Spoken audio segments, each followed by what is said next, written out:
Eu coloco os fones para o áudio sair melhor para vocês me ouvirem. Então, eu vou começar a falar sobre o berço esplêndido. Vocês já devem saber que os antigos gregos veneravam muitos deuses e sobre eles inventaram uma infinidade de histórias.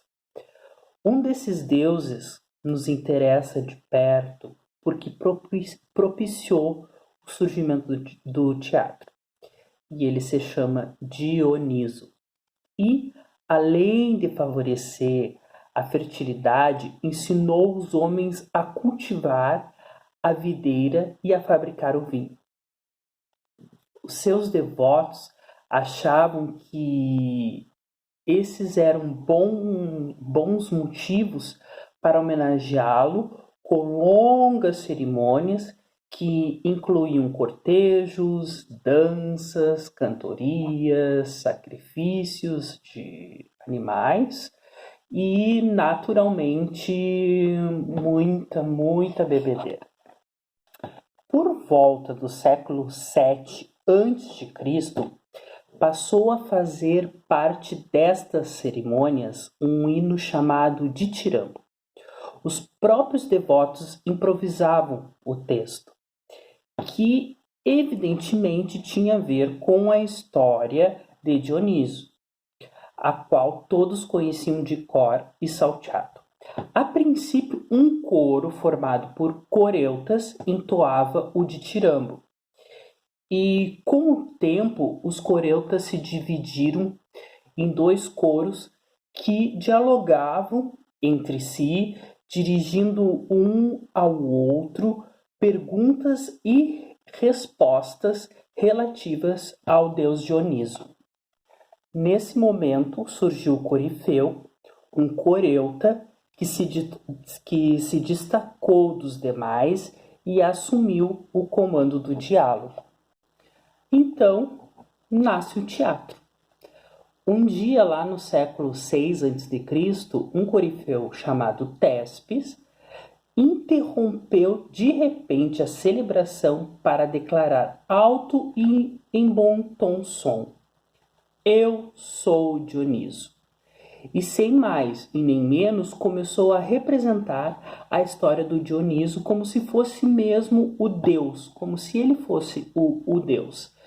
E demonstrando alegria nos momentos felizes, chorando nas passagens tristes, descabelando-se nos trechos mais e mais dramáticos.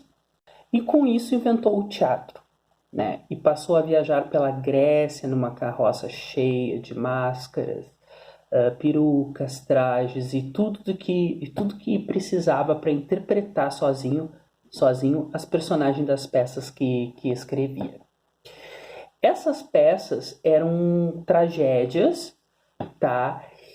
E elas giravam em torno de Dioniso. Logo surgiram outros tragediógrafos. Então surgiu outros tragediógrafos ou autores de tragédias que também foram buscar a inspiração nas peripécias do deus do vinho e da fertilidade.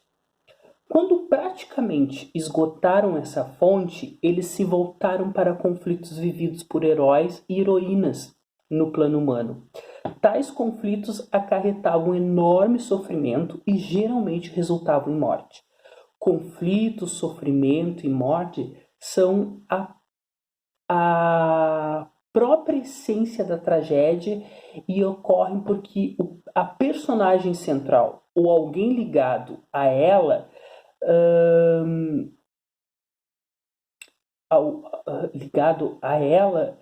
desafiou a ordem imposta pelos deuses, cometendo um crime hediondo como matar um parente, por exemplo, né? Matar um tio, uma mãe, um pai, enfim, um parente.